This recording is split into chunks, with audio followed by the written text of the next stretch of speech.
Hey guys, it's Reagan, and today I'm filming my, June wrap-up.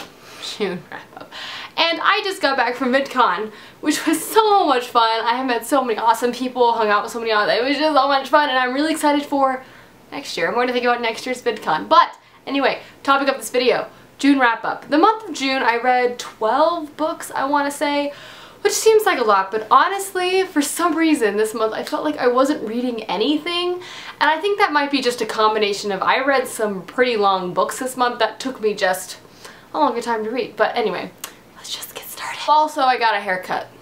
That's a thing that happened. So the very first book I completed in the month of June, really end of May, I didn't finish this in June, but I didn't talk about it in my wrap-up. And that is City of Heavenly Fire by Cassandra Clare, the sixth and final book to the Mortal Instruments series. I really enjoyed this book. Don't get me wrong, the Mortal Instruments is not my favorite fantasy young adult series. However, they're really fun, they're really fast-paced, and I've been reading this for a long time. Seriously, since like City of Glass has been released, I've been reading this series, and I actually found this to be a really great conclusion, and I ended up giving it a 5 out of 5 stars on Goodreads, and I'm quite excited for the spin-off series that are going to be branching off of this in the future. Like I said, I really enjoyed this, and I actually did a whole live show discussing it with some other really awesome booktubers, so I will link that down below if you want to hear more spoilery thoughts on it. Yeah. The next book I completed was The Immortal Rules by Julie Kagawa. This is the first book to the Blood of Eden series. This is like a dystopian vampire-esque novel. I have to say I really enjoyed this. I gave it about a 4 or 4.5 out of 5 stars. The thing that I just really liked is honestly, the main character was such a boss and just wasn't dependent on anyone. It was just refreshing, and I just liked how she was really focused on her morals and her own sense of humanity. And the action in this was really cool, as well as the world. It's just it's a really unique vampire book and setting, and I really liked it. I mean, I will say I wasn't entirely connected to everyone, but I did like the writing, and I did like the world building, and I'm excited to continue on with this series in the future. The next 2 books I read are first books 1 and 2 in a series, and those are Unspoken and Untold by Sarah Reese Brennan. This is a paranormal contemporary fantasy. I really have no idea how to classify it, but it's pretty good. Basically the premise is, it follows a young girl named Cammie. She lives in a really small town in England, and for her whole life she's been able to hear someone's voice, just like it's an imaginary friend. She's always been talking to this person about her feelings and her thoughts, and then one day, in this small town, it's in England, so there's like aristocracy, and this family who has been around in this area finally has moved back. Then she finds out, that imaginary friend that she's thought has been imaginary her whole life is a real person, and then a whole bunch of crazy stuff occurs after that.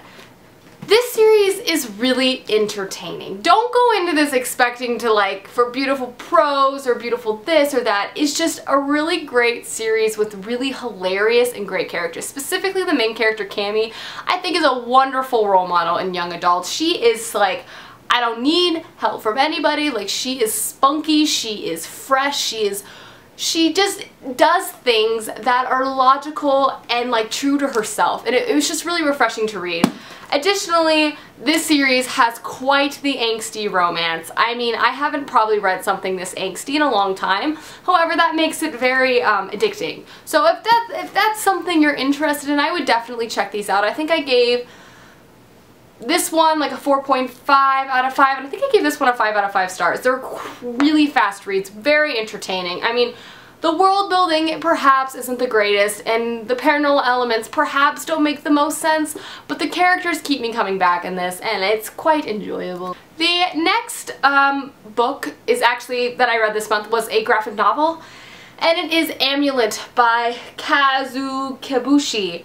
This is just lovely. I absolutely loved this. This is a middle grade graphic novel, and the graphic design is so fantastic. It's basically follows a pair of siblings whose father has just died, and their mother relocates them to this ancestral house because she basically can't afford to keep them in the city. And then their mother gets kidnapped, and they go on this epic adventure with this adorable rabbit sidekick to save save the day. It's really fantastic. I mean, it's full of tropes and, you know, like obvious good and evil, but it's really fun. It's a great adventure story, and I don't know. I'm really excited to continue on, and I want this to be made into a Miyazaki film.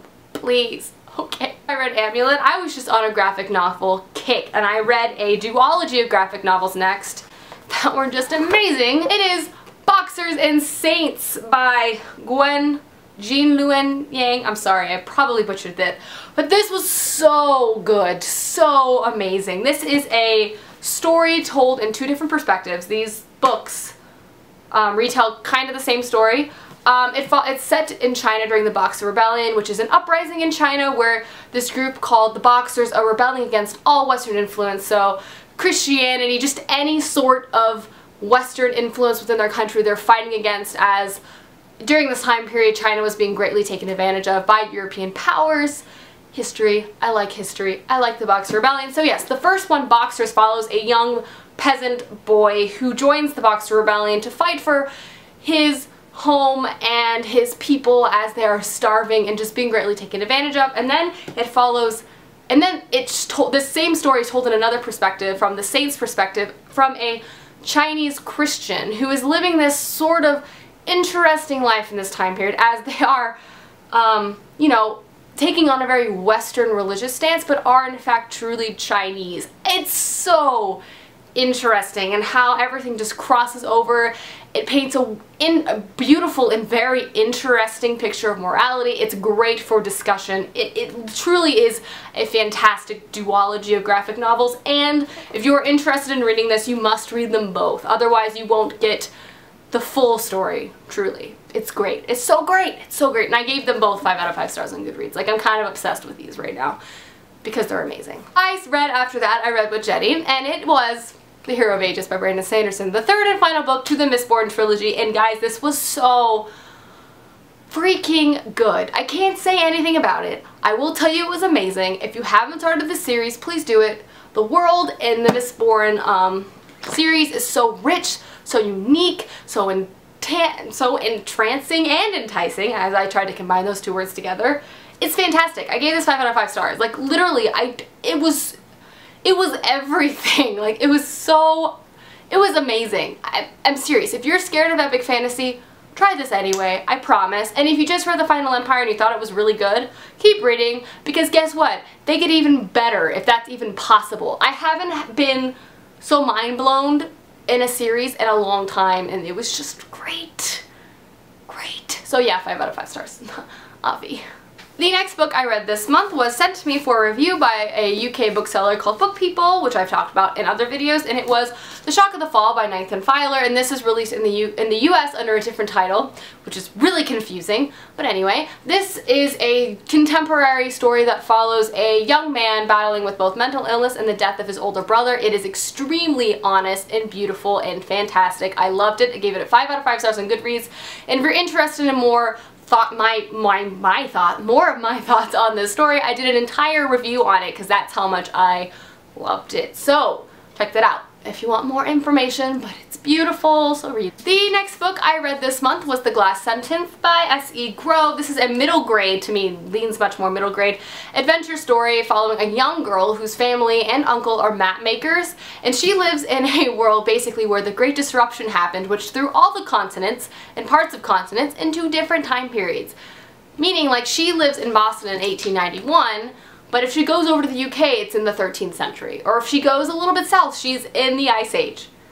Yeah, it's freaking cool. Anyway, it's about her going on an adventure trying to save her uncle using all sorts of freaking cool different types of maps.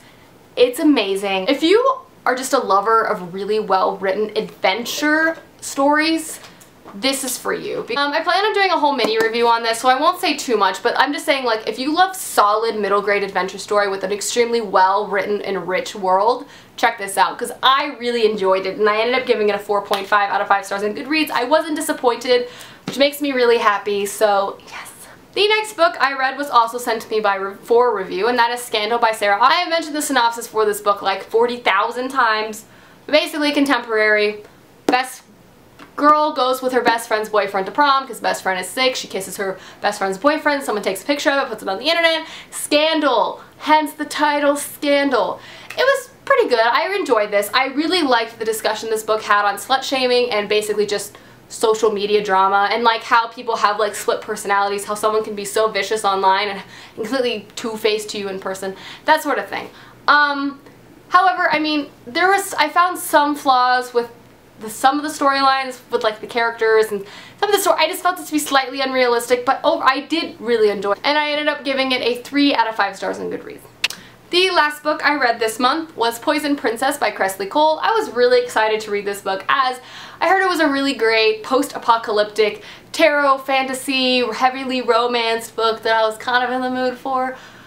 I was slightly disappointed with this. I really enjoyed the setting, it being like it had like the world before the world ended, and then the world ended. It was really cool, and then this it also integrated some cool stuff with tarot cards, which I really liked that. I liked the world and I liked the setting. The problem I had with this was the male character, the male swoony lead. I just wasn't a huge fan of him. I found him to be, quite frankly, annoying and just possessive, and I just didn't like him really at all.